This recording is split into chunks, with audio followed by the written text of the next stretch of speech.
Hello, I'm going to talk to you about fit for purpose architecture today. And what is really fit for purpose?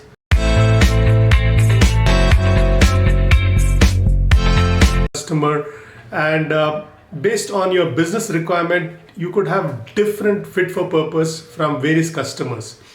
So essentially, it's about understanding functionally and non functionally what is acceptable to your client and creating what exactly they want from the architecture. So one fit for purpose architecture for one client need not be the same as what it is for another one.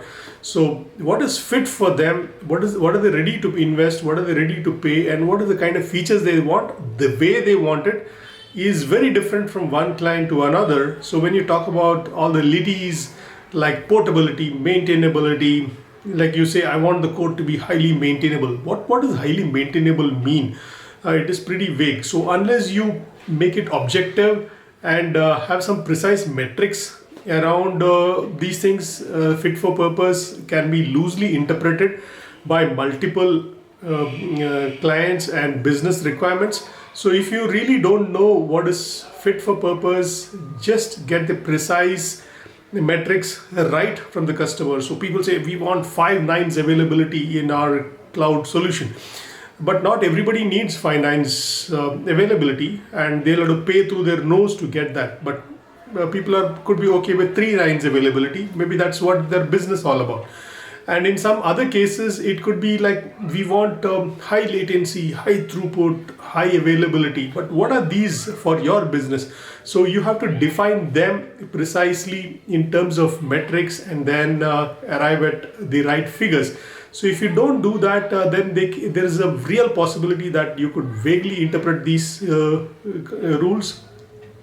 So let us say you want to create a messaging system for a client, and the messaging system cares about okay, what is the throughput, what is the latency in the system, but all that they really care for is the message integrity. Perhaps they're not worried about it even if it comes half a day late or even half an hour late. Maybe throughput is not an issue for them, latency is not an issue for them, but they are more worried about the accuracy of the message that really comes in. So you have to understand and balance these things and make it more objective to be able to find out what is fit for purpose. So typically fit for purpose is similar to your definition of done when you go for product acceptance and things like that. So what's your fit for purpose, and what is exactly that is required from the architecture needs to be clearly defined. So when you are having storage in the cloud, S3 offers different tiers of storage. So you are okay with some staleness in the object versioning. So don't enable object versioning to be precise. If you're okay to be overwritten, so exactly define what exactly is that you want as fit for purpose, and that will help you save a lot of money in your architecture decisions and having vague requirements. So if you're not creating fit for purpose architectures, then obviously you are over architecting, or sometimes you could be under architecting. So both of these things are not really required.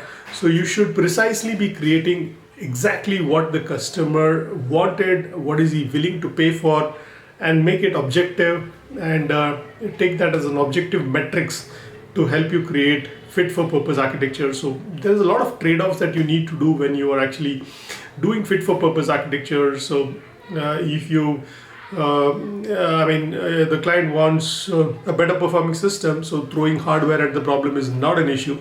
So you really need to understand and configure and create what is really needed by the client, and create architectures and solutions.